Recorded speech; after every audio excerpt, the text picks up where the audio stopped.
Jesus. Yalla, Jesus, forgive me. Forgive me, please. I am sorry. I am sorry. Please, please have mercy on me. I don't want to die like this. I don't want to die. Jesus, I repent. ስሜ ማሊክ ይባላል። 68 ዓመት አልፎኛል።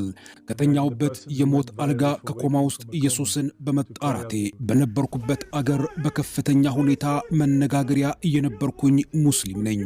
ካይሮ በሚገኘው ሆስፒታል ውስጥ ምህረትን ከኢየሱስ እየጠየቅኩ ነበር። እንደምታዩኝ ዕድሜ ሄዷል። በዚህ ከተማ እጅግ በጣም ለረጅም ጊዜ ኖሬያለሁኝ። ካይሮ ቀላል የሚባል ከተማ አይደለም። ብዙ ሰዎች ብዙ መኪኖች ይተላለፉባታል። ላለፉት 40 ዓመታት በዚህ ከተማ ውስጥ የሚኖሩትን ሰዎች በተለያዩ ነገሮች አገልግያቸዋለሁ። በማማከር ደግሞ የተጣሉትን በማስታረቅ በብዙ ነገሮች ስሜን ገንብቻለሁ። ከዚያ በላይ ደግሞ በመንደራችን ውስጥ ባለው መስጊድ የደጅ ቁልፍ እኔ ጋር ነበር የሚቀመጠው። በእርግጥ ትልቅ መስጊድ ባይሆንም ብዙ ሰዎች ግን ይመላለሱበታል። ሁልጊዜ በማለዳ ተነስቼ ገና ፀሐይ ሳትወጣ መስጊዱ ጋር እደርሳለሁ። በሩን ከፍቼ ውስጡን በደንብ አድርጌ አጸዳዳለሁ። በመስጊድ ውስጥ ተገኝተው ለሚሰግዱ ሰዎች መስጊዱን የተመቻቸ ማድረግ የማለዳ ስራዬ ነበር። ይህ ስራዬ ለኔም ሆነ ለነዋሪው ትልቅ አገልግሎት ነበር። በተለይ ለኔ ደግሞ ልክ እንደ ክብር ቦታ ነው ሰዎች የሚሰጡት። ሰዎች ግን በጣም ያምኑኛል። ሰዎች እርስ በርስ በገንዘብ ምክንያት ሲጋጩ ማሊክ ጋር ይመጣሉ። ወጣቶች ትዳር መመስረት ሲፈልጉ እኔ ጋር መጥተው ምክር ይጠይቁኛል። በቃ በአላህ ፈቃድ ለስፍራው ምሰሶ ነበርኩ። ልክ በድንጋይ የተሰሩ ምሰሶ አይነት በሉት። በመንደረኛው እንደዚህ ልክበር እንጂ በውስጤ ትልቅ ውሸት እየኖርኩኝ እንደሆነ ይሰማኝ ነበር። ይህንን ትልቅ ውሸት ግን ማንም ሰው ሊያየውም ሆነ ሊነቃ አይችልም ነበር። ምክንያቱም እየሰረኩ አልነበረም፣ እየዋሸሁም አይደለም። ወይም ደግሞ እንደሚታዩት ሰዎች አልኮል አልጠጣም። ደግሞም ለባለቤቴ እጅግ በጣም ታማኝ ሰው ነኝ። በልቤ ውስጥ ግን ባዶነት ይሰማኛል። ምናልባትም ላለፉት 20 ዓመታት በዝምታ ውስጥ በባዶነት ውስጥ ኖሬያለሁኝ። ምናልባት መስጊድ ውስጥ ገብቼ ስጸልይ ሰዎች ከልቤ እያመሰገንኩ እየጸለይኩ ይመስላቸዋል። ነገር ግን የተለምዶ ጸሎትና በአፌ የሚወጣውን ብቻ ነበር የምናገረው። በቃ እምነቴ ሙሉ በሙሉ ተሸርሽሮ አልቋል። በተጠየቁኝ እምነቴ ለምን እንደሞተ እኔ ለራሱ አላውቅም። ምናልባት ዕለት ዕለት መሯሯጥና ዕለት ዕለት ተደጋጋሚ ነገር ማድረግ ይሆን አላውቅም። ብቻ እምነቴ ግን ባዶ ሆኗል። ምናልባትም የድግግሞሽ ሕይወት ነው የምኖረው። ሲደጋገም ደግሞ ልክ እንደ አርቲስት በመድረክ ላይ እንደሚያቀርበው አይነት ባህሪና ተውኔት ነበር የምኖር የሚመስለኝ። አስቦት እስኪ በየቀኑ የምተውነውን ገጸ ባህሪ እላበሳለሁ። ነጭ ሆኖ የተንዘራፈፈ ቀሚስ እለብሳለሁ።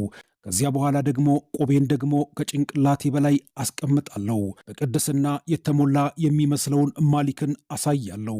ከዚያ በኋላ ላለፉት 20 ዓመታት ሳስመስል የነበረውን ገጸ ባህሪ ቀኑን ሙሉ ለማስመሰል እዘጋጃለሁ። እውነቱን ነው የምነግራቸው። እጅግ በጣም ይከብዳል። ትልቅ ምስጢር እንደ መሸከም ያክል ነው የሚሰማኝ። ሰዎች በየቀኑ ከአክብሮት የተነሳ መጥተው እጄን ይስሙኝ ነበር፣ ግን ውስጤ ሙሉ በሙሉ ድርቀት ነበር የሚሰማኝ። ማለዳ መስጊድ ውስጥ ካሳለፍኩኝ በኋላ አስፋልት ዳር በሚገኘው ካፌ የተሰበረና የተሰነጣጠቀ ወንበር ላይ ቁጭ ብዬ ሻይ አዝዤ እጠጣለሁ። ልክ እንደ እኔ የሆኑ ጓደኞች አሉኝ። አብረውኝ ይቀመጣሉ። በገሃድ አላፊ አግዳሚው እየተመለከተን ሺሻችንን ይዘን እናጭሳለን። ፖለቲካ፣ የሽንኩርት የቲማቲምን ዋጋ ወጣ ወረደ፣ አልባሌ ነገሮችን ስናወራ እንውላለን።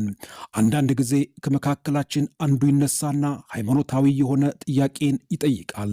ከዚያ በኋላ ሁሉም ዞር ብለው እኔን አንጋጠው ይመለከቱኛል፣ ምላሽ ከኔ በመጠበቅ።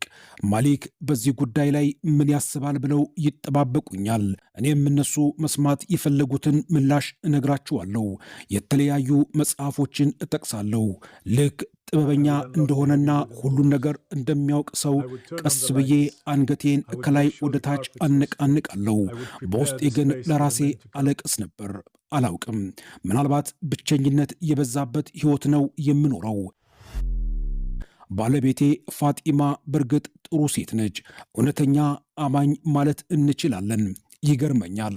ሁል ጊዜ ስትጸልይ አይኖቿ ላይ እንባ አቅርሮ ነበር የምትጸልየው።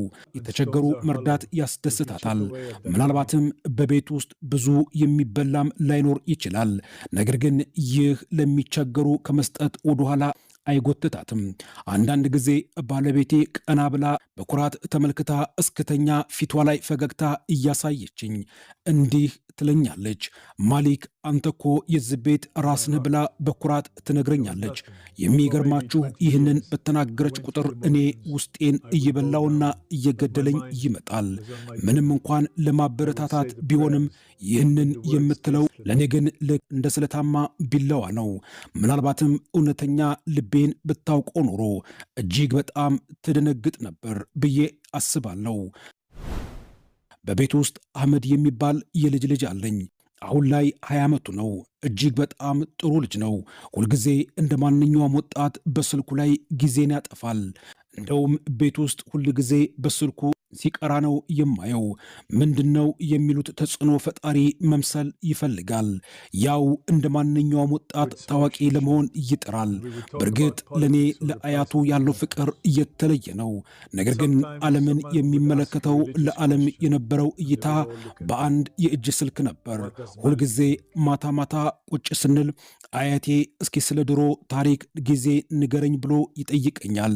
እጅግ በጣም ደስ እያለኝ ስለ ድሮ ታሪኮች አጫውተዋለሁ። ነገር ግን የልቤን ነገር ነግሬው አላውቅም። ልቤ ውስጥ ያለውን ባዶነት አስረድቼውም ሆነ ነግሬው አላውቅም። መሸፈኑን እመርጣለሁ። አንድ ቀን ግን ያ ማስኮድቆ ተሰበረ። ቀኑ ማክሰኞ ነው። እንደ ማንኛውም አይነት ቀን ነበረ። ፀሐይዋ የምታቃጥል ነበረች።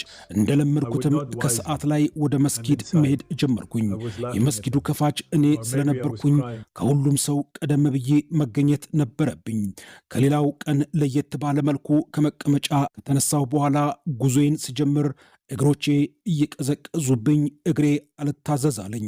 ስሜቱን ችላ ብየው ወደ ቤት ስሄድ ዳቦ ልግዛ አልግዛ የሚለው ሐሳብ የበለጠ ያሳስበኝ ነበር። ከዚያ በኋላ በድንገት ዓለም ጸጥ አለች። ልክ አንድ ሰው ከፊቴ መጥቶ እጅግ በጣም በኃይለኛ ቡጢ ደረቴን እየመታው ያክል ተሰማኝ። ምናልባትም አንድ ሰው መዶሻ ይዞ እየደበደበኝ ያክል ነበር እየተሰማኝ። እጅግ በጣም ያም ነበር። ወዲያውኑ እይታዬ ብዥታ ሆነ። ከአጠገቤ የነበረውን ግድግዳ ለመደገፍ ሞከርኩኝ። እጆቼ ግን እያሟለጨ ወደ መሬት ይሳብ ነበር። ወዲያውኑ ትንፋሼ ይቆራረጥም ጀመር። መተንፈስ አቃተኝ። ልክ አንድ ግዙፍ ዝሆን መጥቶ ደረቴ ላይ የተቀመጠ ያክል ተሰማኝ። አስታውሳለሁ። ወዲያውኑ መሬት ላይ በአፍጢሜ የደፋው አፈር እንኳን አፌ ውስጥ እንደነበር ትዝ ይለኝ ነበር። በትንሹ በዛ ብዥታ የሰዎች እግር ወደ እኔ እየተሯሯጠ ሲመጣ ትዝ ይለኛል። ከዚያ በኋላ ግን ሙሉ በሙሉ ጨለመብኝ። ሰዎች ለምን ጨለመብኝ እንደሚሉ አሁን ነው የምረዳው። እንግዲህ በሰዓቱ ከባድ የሆነ የልብ ድካም ይዞኝ ነበር። ወዲያውኑ ተሯሩጠው ወደ ሆስፒታል ወሰዱኝ። ሐኪሞቹ እጅግ በጣም ለረጅም ጊዜ በእኔ ላይ ሲሰሩ ነበር። እንደምንም ተጣጥረው ልቤ ድጋሚ እንድትመታ ለማድረግ ይሞክራሉ። ይሁን እንጂ ለረጅም ሰዓት አልነቃውም። ኮማ ውስጥ ገብቼ ነበር። ለ3 ቀናትና ለ3 ሌሊቶች በዚያ ስፍራ ነበርኩኝ። ኮማ ውስጥ አልጋዬ ለ3 ቀን ያክል አረፈ።